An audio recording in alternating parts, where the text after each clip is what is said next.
नमस्कार विद्यार्थियों। आज हम हमारे भक्ति काल की अगली शाखा सूफी काव्य धारा की ओर बढ़ने वाले हैं।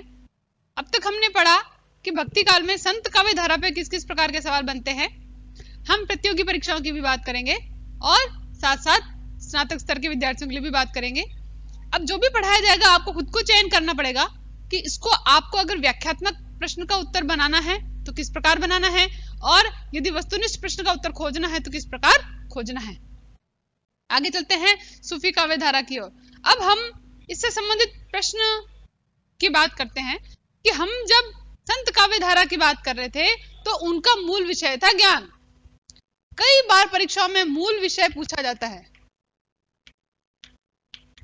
उद्देश्य दोनों का एक है। अगर उद्देश्य की बात कर रहे हैं हम तो दोनों का एक ही है, वो है भक्ति। अब उस भक्ति को करने के लिए साधन क्या अपनाया है वो है उनका मूल विषय। ठीक है, संत काव्य धारा की ओर चलते हैं तो उनका मूल विषय था ज्ञान। ठीक है, और जब हम सूफी काव्य धारा की ओर चलते हैं तो इनका मूल विषय है प्रेम। तो ऐसा कई बार पूछा गया है कि कौन सी भक्ति काल में कौन सी काव्य धारा है जो अपने मूल विषय प्रेम को लेकर के रचनाओं को रचती है। दूसरी बात, इसीलिए इसका नाम शुक्ल जी ने निर्गुण प्रेमाश्रयी काव्य धारा रखा है। इस नाम से भी बहुत बार पूछा गया है कि प्रस्तुत नाम सूफी काव्य धारा को किसके द्वारा दिया गया है, तो रामचंद्र शुक्ल का नाम आपके जहन में आना ही चाहिए। अगली बात कि ये इन्होंने प्रेम को माध्यम बनाया भक्ति का, और इन्होंने कुछ ऐसे शब्द दिए जिन शब्दों को लेकर के बहुत बार परीक्षाओं में प्रश्न पूछे गए हैं। सामान्यतः छोटे स्तर की यानी रीट वगैरह की परीक्षाओं में भी है और नेट में भी पूछे गए हैं, तो इन दोनों की ही चर्चा हम करते हैं। दो शब्द इनके थे, इश्क मजाजी से इश्क हकीकी।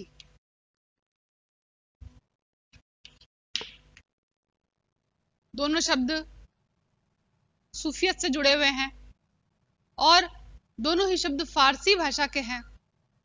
इसलिए कई बार इन टर्म्स को यानी इन शब्दों को देकर के भी पूछा गया है कि इस शब्द का मतलब क्या है। और कई बार पूछा गया है कि सूफी काव्य धारा के जो निर्गुण प्रेम मार्गी कवि हैं उनकी भक्ति इश्क मजाजी से इश्क हकीकी की ओर चलती है या इश्क हकीकी से इश्क मजाजी की ओर। जब आप इन शब्दों का अर्थ समझेंगे तो बड़ी ही आसानी से आप बता पाएंगे कि सूफी काव्य धारा किस दिशा में चल रही है। इश्क मजाजी का मतलब है लौकिक प्रेम,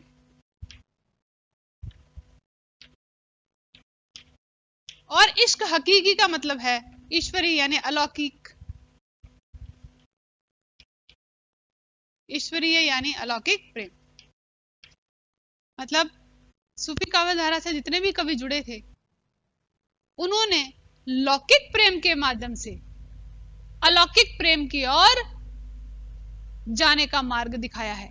यानी कि उनका कहना है कि यदि आपको ईश्वर को प्राप्त करना है तो इस संसार में भौतिक रूप से आपकी दृश्येंद्रियों से जो दिखाई दे रहा है उन व्यक्तियों को, वस्तुओं को, हर शय को आपको प्रेम करना होगा, और वो प्रेम ही एकमात्र ऐसा रास्ता है जो आपको ईश्वर तक पहुंचा सकता है। यानी ये दो शब्द अब आप इसको देख करके बता सकेंगे कि सूफी काव्य धारा इश्क मजाजी से इश्क हकीकी की ओर आ रही है, ना कि इश्क हकीकी से मजाजी की ओर। सूफियत को लेकर के बहुत बार ऐसे शब्द पूछे जाते हैं जो फारसी शब्दावली को लेकर के है।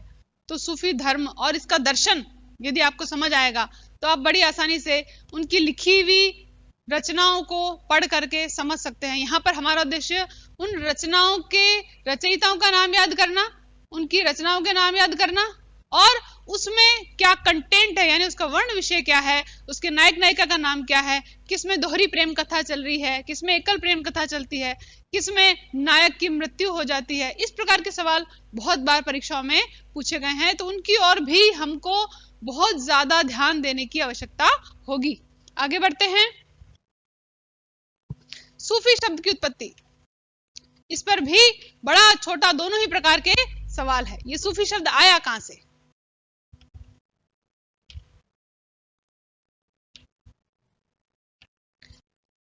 अगर स्नातक स्तर की बात करूं तो एक छोटा सवाल बनता है, और प्रतियोगी परीक्षाओं की बात करूं तो इसके संबंध में जितने भी शब्द आए हैं उनके अर्थों के बारे में बहुत बार प्रतियोगी परीक्षाओं में सवाल पूछे गए हैं। देख लेते हैं अलग अलग आलोचक किस प्रकार इस शब्द की उत्पत्ति मानते हैं। अब कुछ शब्द आएंगे, देखिए, सफ, सफा, सोफिस्ट, सोफिया और सूफ।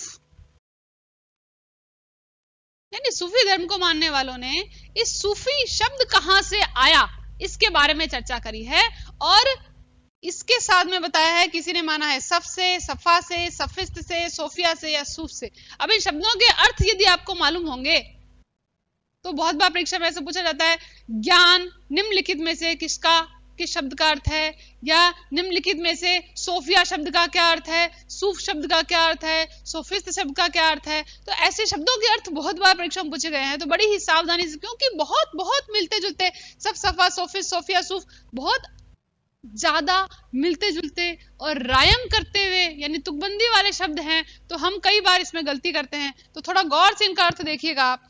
सफ का मतलब है चबूतरा, और इन्हीं शब्दों से आपको सूफी धर्म की परिभाषा भी निकल करके आ जाएगी। सफा का मतलब है पवित्र जीवन जीने वाला,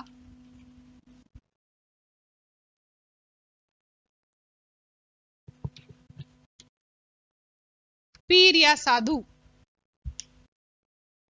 या पवित्र आत्मा, कुछ भी। सोफिस्ट का मतलब है ज्ञानी, यानी जिसे ज्ञान प्राप्त हो चुका है, और सोफिया का मतलब है ज्ञान। अब सोफिया और सोफिस्ट मिले जुले हैं आपस में। जिसे सोफिया प्राप्त है वो क्या कहलाता है, ऐसा सवाल भी पूछा गया है। जिस व्यक्ति को सोफिया प्राप्त है वह क्या कहलाएगा, तो आपके पास उत्तर होना चाहिए सोफिस्ट। सूफ, ऊन, कौन सी ऊन? सफेद ऊन, और साथ में सुफ्फा, सुफ्फा का मतलब है विशेष प्रकार का भक्त, यानी भक्त विशेष, कोई एक भक्त का नाम, उसका नाम सुफ्फा। तो इतने शब्दों को आपको याद करना पड़ेगा।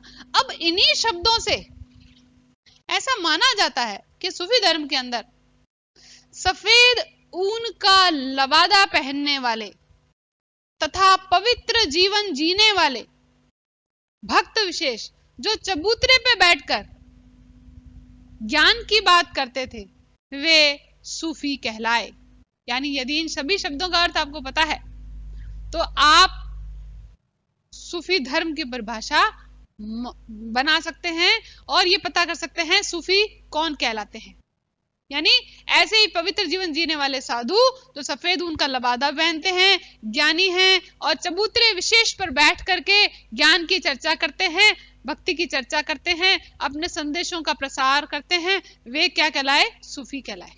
तो इस प्रकार कभी कभी शब्दों को लेकर हम, क्योंकि भक्ति काल वस्तुनिष्ठ तरीके से पढ़ रहे हैं, तो वस्तुनिष्ठता में इन चीजों को आपको याद करना पड़ेगा, रटना पड़ेगा एक तरीके से, मान लीजिए। तो यदि अर्थ समझ करके उसको रटेंगे तो आपको बड़ी आसानी से, मैंने इसकी परिभाषा जब पढ़ी तो इनको मिला करके एक परिभाषा बन रही थी, इसलिए मैंने उसी क्रम में आपके सामने इसको प्रस्तुत किया ताकि इस ट्रिक से आप उस चीज को याद कर सकें। आगे बढ़ते हैं। अब भारत की बात करते हैं कि भारत में कितने प्रकार के सूफी धर्म आए, सूफी धर्म की कोटियां क्या है। बहुत बार पूछा गया सवाल है ये, सूफी धर्म की कोटियां। सूफी धर्म शरा और बेशरा, यानी शरा वो लोग थे जो सनातनी थे, सनातन धर्म को मानने वाले थे, ठीक है, और बेशरा वो थे जो मस्त मौला, यानी हम कहें फक्कड़, फकीर जो थे उनको बेशरा कहा जाता था। वे इस कोटि के थे, बेशरा कोटि के थे। तो भारत के अंदर जो आने वाला था, भारतीय जितना भी सूफी धर्म है वो इस कोटि का है।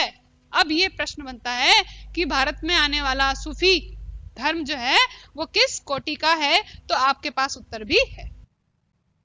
अगला सवाल बनता है कि इस बेशरा कोटि में से भी कितने ऐसे संप्रदाय हैं जिन्होंने भारत में अपने धर्म का या अपने मत का प्रचार किया।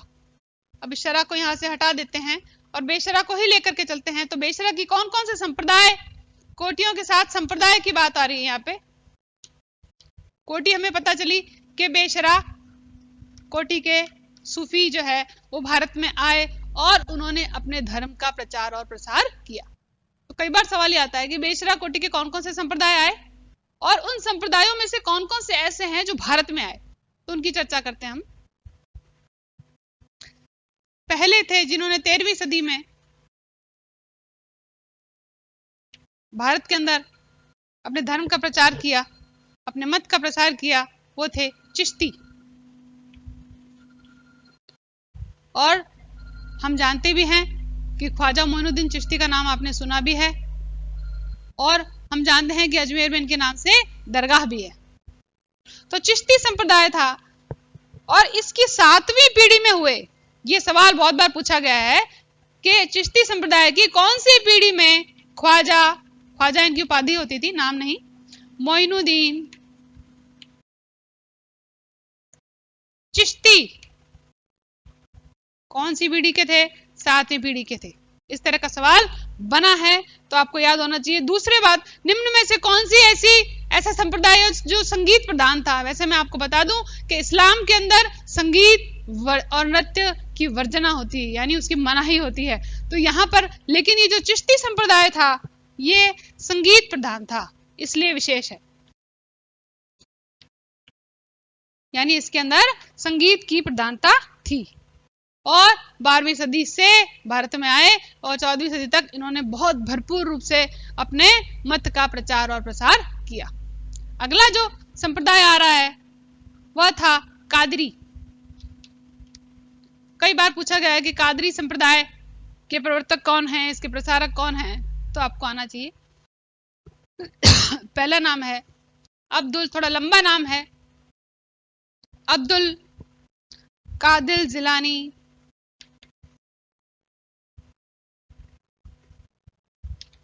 अब्दुल कादिर जिलानी सूफी सैयद, ये इनका पूरा नाम है, अब्दुल कादिर जिलानी सूफी सैयद।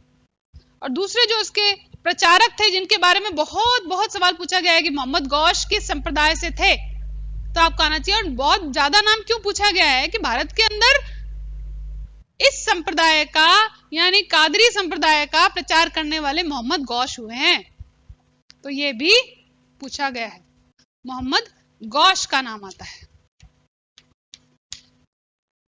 ये भी नाम आपको याद होना चाहिए। आगे चलते हैं, हम 2 संप्रदायों का अध्ययन कर चुके हैं, चिश्ती और कादरी। अब तीसरा नाम हमारे सामने आता है, वो है सोहरावर्दी। कई बार बहुत ध्यान से देखिएगा क्योंकि कई बार इन 4-5 ऑप्शन को देख करके ऐसा सवाल भी पूछा गया है कि निम्न में से कौन सा संप्रदाय भारत के अंदर नहीं है, तो आपको इनके नाम आने चाहिए। सोहरावर्दी में से बहाउद्दीन जकारिया इसके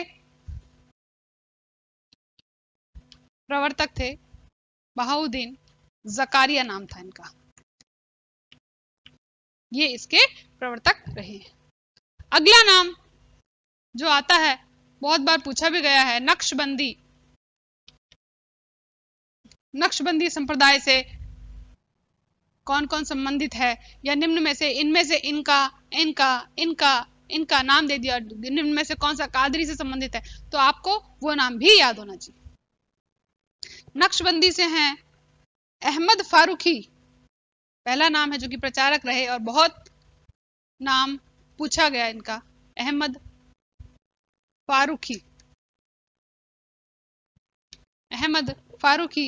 इसके अलावा ख्वाजा बहाउद्दीन, ख्वाजा बहाउद्दीन, देखो एक सा नाम है, ये बहाउद्दीन जकारिया है, वो ख्वाजा बहाउद्दीन है, तो आप एक दोनों को मिलाइएगा नहीं, तीसरा नाम बहुत बार पूछा जाता है, राबिया नामक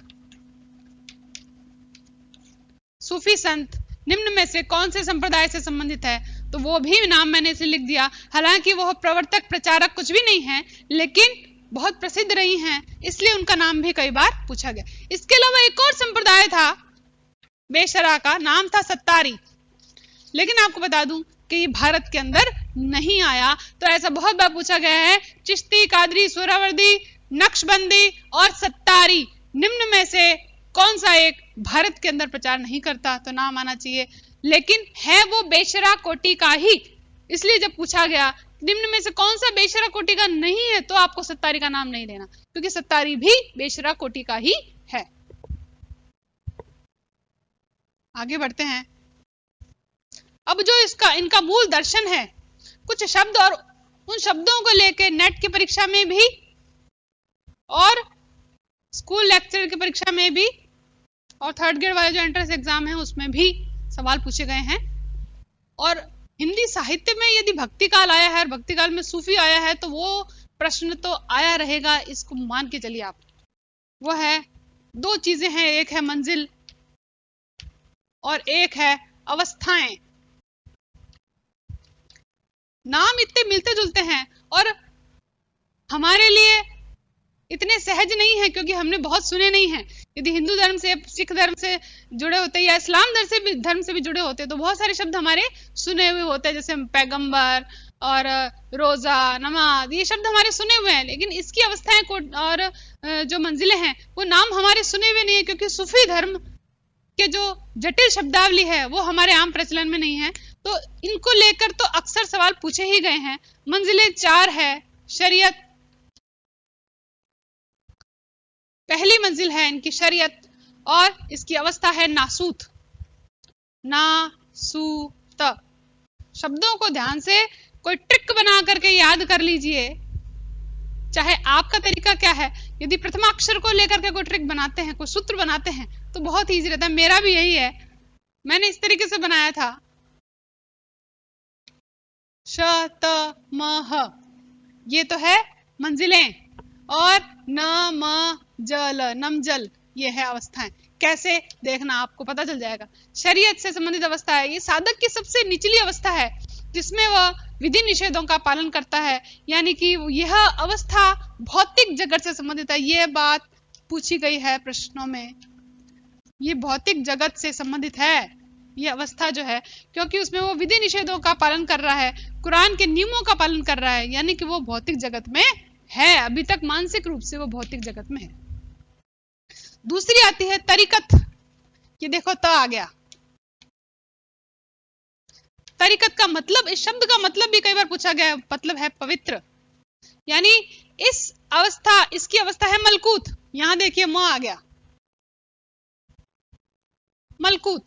मलकूत का मतलब है भौतिक जगत से उप थोड़ा ऊपर की ओर उठ जाना, यानी चित्त जगत की बात हो रही है। यहाँ कौन सी जगत की बात हो रही है? चित्त जगत की बात हो रही है। तीसरी जो मंजिल है वह है मरीफत। ये देखिए म आ गया, और इसकी अवस्था है जबरूत। यहां पर देख सकते हैं आप, ये ज आ गया। ये जबरूत जो है, इसमें मार्ग की समस्त बाधाएं जो है वो साधक के सामने से हट जाती है, और वो परमात्मा, उसके अंदर परमात्मा में मिलने की सामर्थ्य पैदा हो जाती है। यानी अब वो चित्त जगत से हट करके कहां चला गया? आनंदमय जगत में।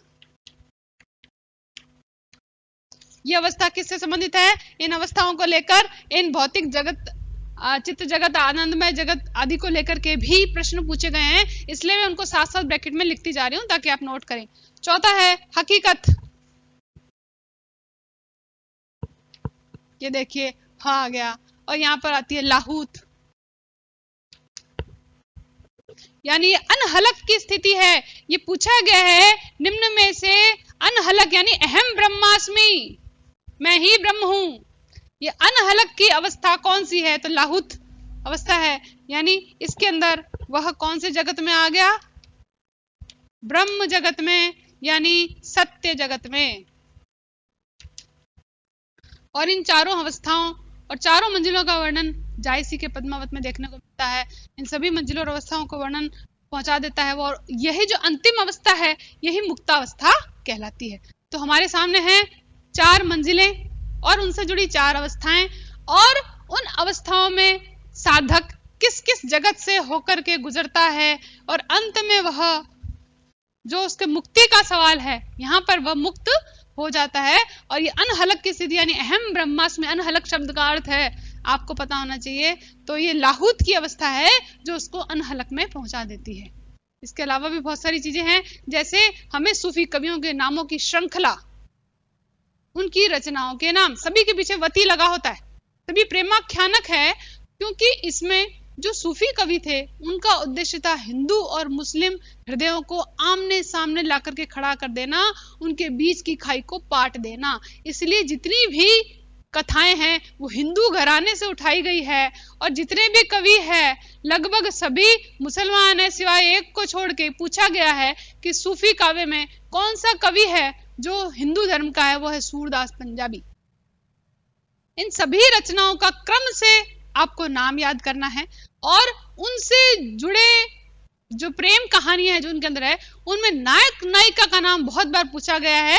जैसे मृगावती को या मधुमालती को लेकर के पूछा है कि निम्न में से कौन सी ऐसी प्रेमाख्यानक करती है जिसके अंदर 2 प्रेम कथाएं एक साथ चलती है, तो वो है मधुमालती। तो आपको दोनों प्रेम कथाओं के नायक और नायिका का नाम, पद्मावत के बारे में, और इनकी जो प्रत्येक योजना है, किसे गोरख धंधा माना है, किसे तन चितूर मन राउर किन्ना से संबंधित जो उक्ति है वो आपको याद करनी है। इसके अलावा भी हम चर्चा करेंगे।